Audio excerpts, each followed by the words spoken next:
Mill accused me of cheating and threw all my things outside because my newborn son is ugly. I'm a 28-year-old woman who's been married to my husband, Mike, 30, for 3 years. We recently welcomed our first baby, a boy named James. What should have been a joyous time turned into a nightmare, thanks to my mother-in-law, Linda, 55. Linda never liked me. From the moment Mike introduced us, she made it clear that she didn't think I was good enough for her son. I come from a working-class family, while Mike's family is wealthy, and Linda never missed a chance to remind me of that. She would often make snide comments about my job as a nurse, saying that Mike could do better than someone who just changes bedpans. But Mike and I fell in love, and despite Linda's disapproval, we got married. Mike and I met at a charity event. He was there with friends, and I was volunteering as part of my nursing program. We clicked right away, bonding over our shared love for helping people. Unlike other guys I had met, Mike didn't care about my financial background. He admired my dedication to becoming a nurse. We got serious quickly, and within a year, we were talking about marriage. When I first met Linda, I wasn't prepared for her harshness. She looked at me like I was dirt and barely acknowledged me during our first dinner. She asked me intrusive questions about my family, job, and future plans, frowning at every answer. After dinner, I overheard her telling Mike that he could do better than that girl, even suggesting a family friend's daughter who was in law school as a better match. Although Mike defended me, I knew Linda would be a problem.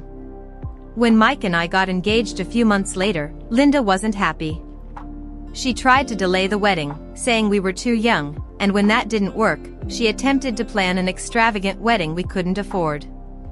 Mike and I wanted a small wedding, and when we stuck to our guns, Linda was furious.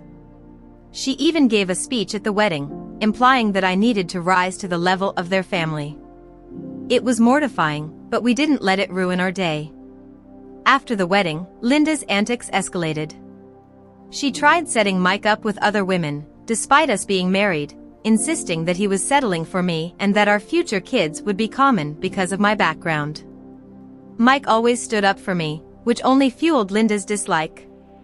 Despite Linda's meddling, Mike and I were happy. We both had good jobs. I became a head nurse, and Mike was thriving at his family's company. We decided to start a family when we were ready, but when we announced my pregnancy, Linda's reaction was tepid at best. She made it clear that she hoped the baby would take after Mike's side of the family and even insisted on attending every doctor's appointment, despite our request for privacy. As my due date approached, Linda's behavior became more erratic. She wanted me to move in with her for the last month of my pregnancy, claiming she didn't trust Mike to take care of me.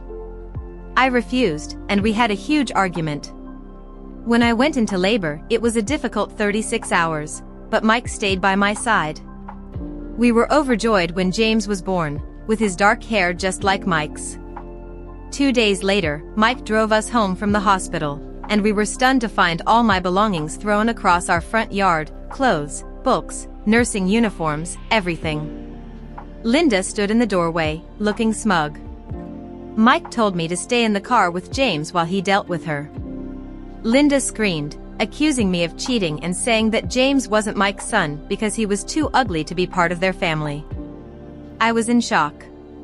Mike tried to reason with her, but she wouldn't listen, spewing hateful things at me. Finally, Mike had enough and kicked her out, telling her she wasn't welcome in our home anymore. After Linda left, Mike and I spent hours cleaning up the mess she had made. That night, we decided that Linda wouldn't be allowed near James until she apologized and proved she could behave.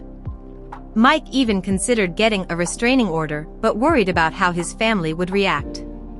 We thought about moving to escape the drama, but we love our home and jobs and didn't want to be driven away by her behavior.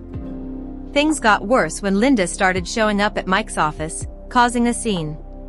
She even called my workplace, spreading lies that I was an unfit mother and had trapped Mike with another man's baby.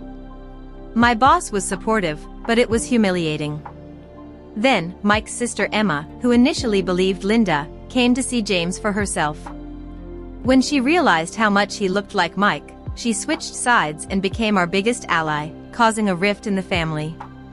Linda escalated further, hiring a private investigator to follow me around and even trying to file for grandparents' rights, which thankfully went nowhere. The stress began affecting my health, and I had trouble producing milk for James. My parents came to stay with us to help out, which angered Linda even more. She started spreading rumors that my parents were trying to turn Mike against his real family. Despite everything, Emma stood by us, even when Linda tried to manipulate her again. Linda's final, desperate act was attempting to kidnap James during a visit. We called the police, and she was arrested, which devastated Mike. His father finally stepped in, filing for divorce from Linda and apologizing for not believing us sooner. Mike started therapy to cope with everything, and our family began to heal.